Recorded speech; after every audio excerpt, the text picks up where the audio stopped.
होता है। साथियों, हमारे साथ आज एडवोकेट हैं जयप्रकाश जय भीम, दिल्ली से हैं और दिल्ली के अंदर वकालत करते हैं। तो मैं आज यहाँ जो कार्यक्रम को शूट करने के लिए हम लोग आए हुए हैं, उसमें मेन मुद्दा ये है कि SC/ST एक्ट जिस पर ये आंदोलन हुआ था, उसमें समाज के लोगों ने जो बढ़ चढ़ कर हिस्सा लिया, उनके मुकदमे वापस कैसे हटेंगे और समाज ने उनकी क्या हेल्प करी जो लोग जिंदा हैं। और ये वकील हैं, दिल्ली के अंदर वकालत करते हैं, सोशल मीडिया पर भी है। तो सर, स्वागत है आपका। जय भीम। नमस्कार जी सर, मैं कुछ सवाल हैं मेरे आपसे, क्योंकि आप पेशे से वकील हैं और वकालत में का ही ये काम है। तो ये जो 2 अप्रैल को आंदोलन हुआ, इसकी क्या रूपरेखा थी? जो SC/ST एक्ट है, ये है क्या और अब क्या सरकार ने इसमें कराया? देखिए, सबसे पहले तो हमें ये समझना चाहिए कि जो हमारे महापुरुष हैं उनका विचार है। जी जी। भारत आज़ाद हुआ जी। आज हम स्वतंत्रता दिवस मना रहे हैं। भारत की आज़ादी पर परम पूज्य बाबा साहब डॉक्टर भीमराव अम्बेडकर के इस देश के लोगों के लिए क्या विचार है? जी। इस देश को और इस देश के लोगों को वो किस तरह से देखते थे? जी।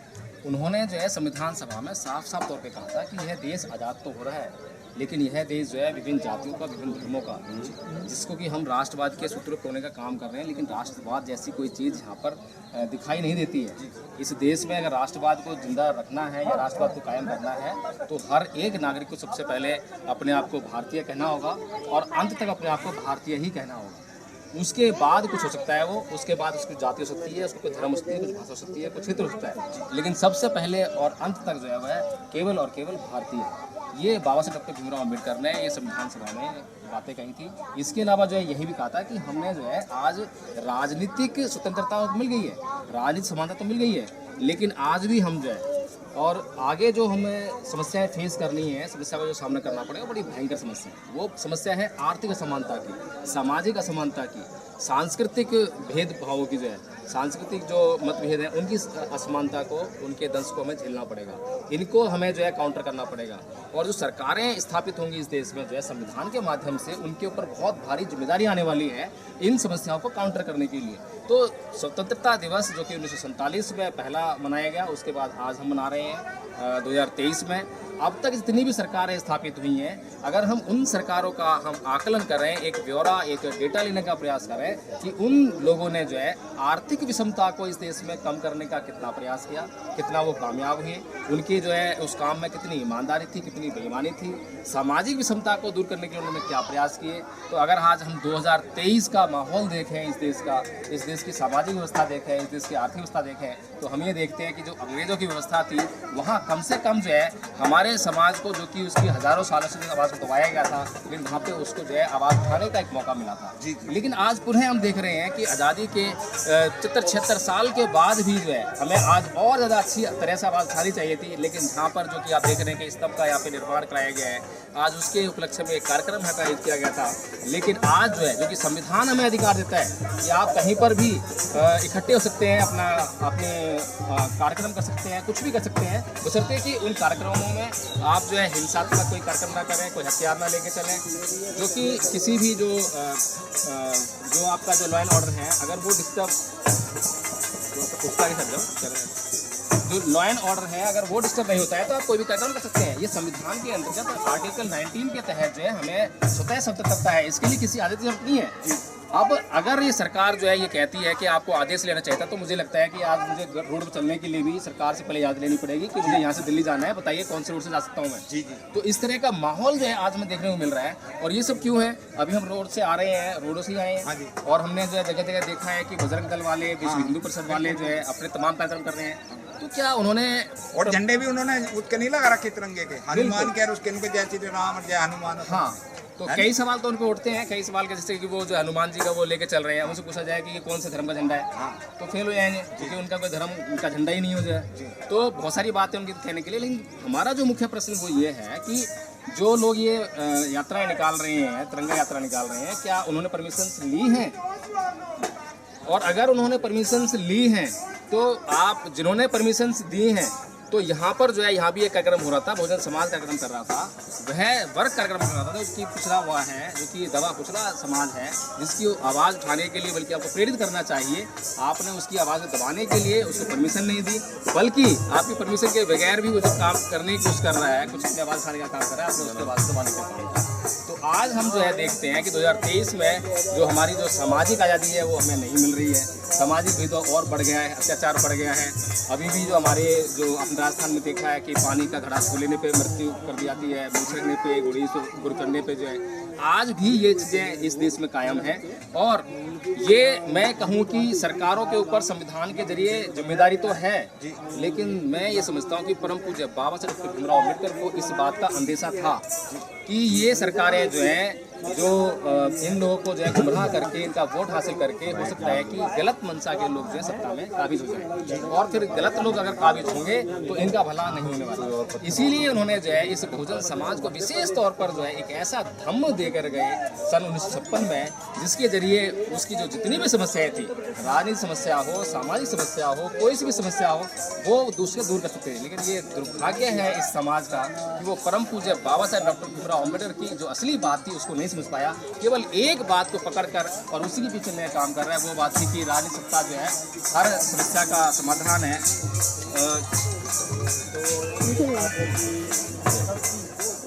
राजनीतिक सत्ता जो है हर समस्या की चाबी है। इस तरह की जो बात जो बाबा साहब ने कही थी, उसी बात को पकड़कर जो है वो आगे चलते रहे। और आज भी हम देख रहे हैं कि राजनीति में ज़्यादा लोगों का इंटरेस्ट है, लेकिन जो बात बाबा साहब ने कही थी, अगर मैं आज बात कहूँ कि बाबा साहब भीमराव अम्बेडकर ने अपने साहित्य में लिखा है, विशेष रूप से लिखा है, और कई बार आपने सुना भी होगा कि इस देश में जो है सांस्कृतिक युद्ध है। हाँ जी, राजनीतिक युद्ध में सांस्कृतिक युद्ध है। एक तरफ ब्राह्मणवाद है, एक तरफ श्रमणवाद है, जिसको आज लोगों ने जो है मनुवाद और अम्बेडकर बना दिया है।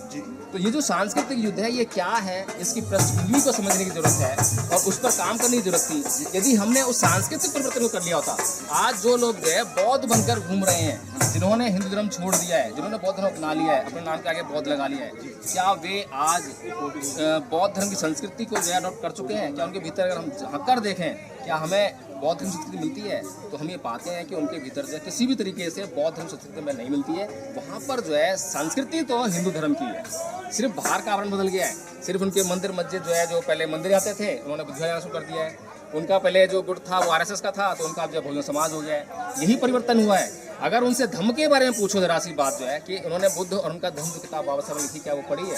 किसी ने नहीं पढ़ी एक बार भी जो है। बुद्ध धम्म का कोई सिद्धांत मालूम है? कोई सिद्धांत मालूम है?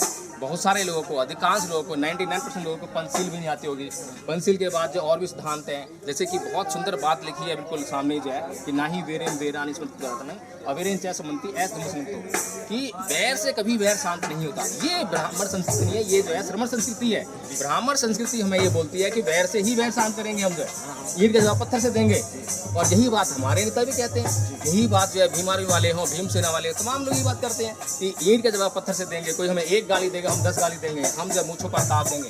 ये ब्राह्मण संस्कृति है, ये बौद्ध संस्कृति नहीं। वकील साहब, मैं ये जानना मानता हूँ, क्योंकि सोशल वर्कर में मैं गाँव फील्ड में काम करता हूँ, कि हमारे जो लोग हैं वो एक जिस तरीके से खाली कनस्तर होता है, खाली कनस्तर उसे पीट दो, डब करेगा, फिर खत्म हो जाएगा। संगठन बहुत सारे देश में बने, भीम से फलाने ठिकाने ऐसे है वैसे, लेकिन वो जो है 4 कदम चलेंगे और 5 कदम खत्म हो जाएंगे।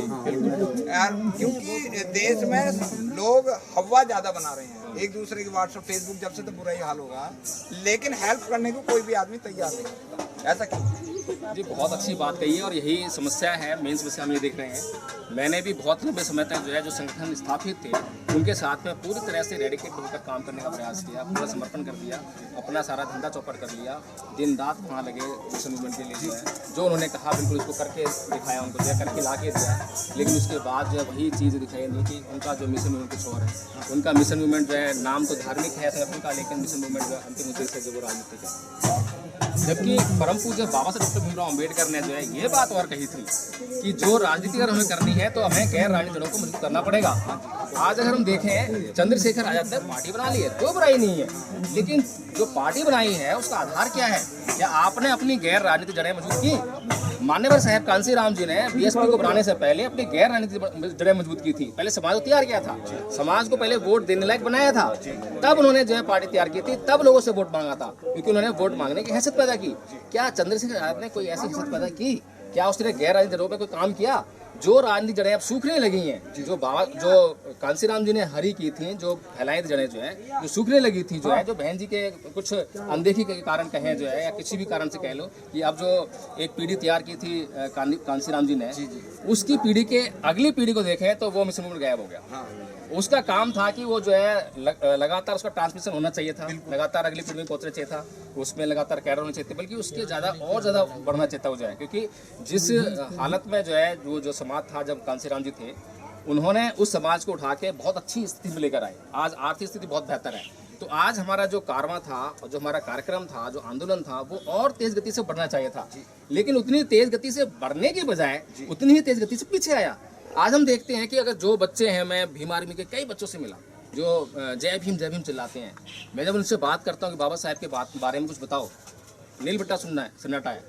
मैं पूछता हूँ कि बुद्ध के बारे में बताओ, नील बट्टा सन्नाटा है। अभी पीछे शिकारपुर में हम जो एक इंटरव्यू लेकर आए हैं, वहाँ बहुत से लोगों से पूछा, बौद्ध भी लगा रखा नाम के पीछे, सब कुछ है, लेकिन उनको जो है किसी को नहीं मालूम। आपको जो है जो रियल जो चीज़ है, हमारे लोग धर्म सीखने जाते हैं ग्रेजुएशन के बाद, और धर्मों में धर्म सिखाया जाता है बचपन से।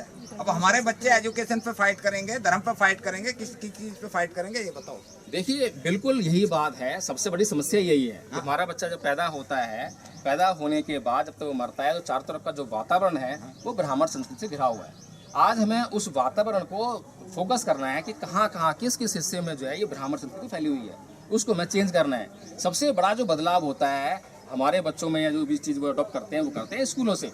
प्राइमरी एजुकेशन बहुत इंपॉर्टेंट है, तो इसीलिए हमें ज़रूरत थी कि हमारे जो प्राइमरी स्कूल हों उसमें हम जो है जो श्रमणवादी संस्कृति है उसका जो है अध्ययन कार्य वहाँ स्टार्ट करें, वहाँ उसमें एक सिलेबस, और जो माइनॉरिटी के स्कूल हैं वो बनाए हम जो है। लेकिन हमारा स्कूल पर फोकस नहीं है। हमारे पास अब धन की कमी नहीं है, लेकिन मनसा की कमी है, मोटिवेशन की कमी है, और जो एक उद्देश्य जो जीवन में होता है, उद्देश्य साफ नहीं है, स्पष्ट नहीं है। किसी का कुछ उद्देश्य है, किसी का उद्देश्य नहीं है, और जो भी उद्देश्य बना रखे हैं उसके प्रति कोई डेडिकेशन नहीं है। डेडिकेशन के अभाव में शुरू तो करते हैं, 2 कदम चलते हैं, फिर फेल हो जाते हैं। बहुत बहुत धन्यवाद आपका। जी, बहुत धन्यवाद आपका। हमारे साथ वकील साहब थे, दिल्ली में वकालत करते हैं, सोशल वर्कर हैं, यूट्यूब पर भी छाए रहते हैं। जय भीम।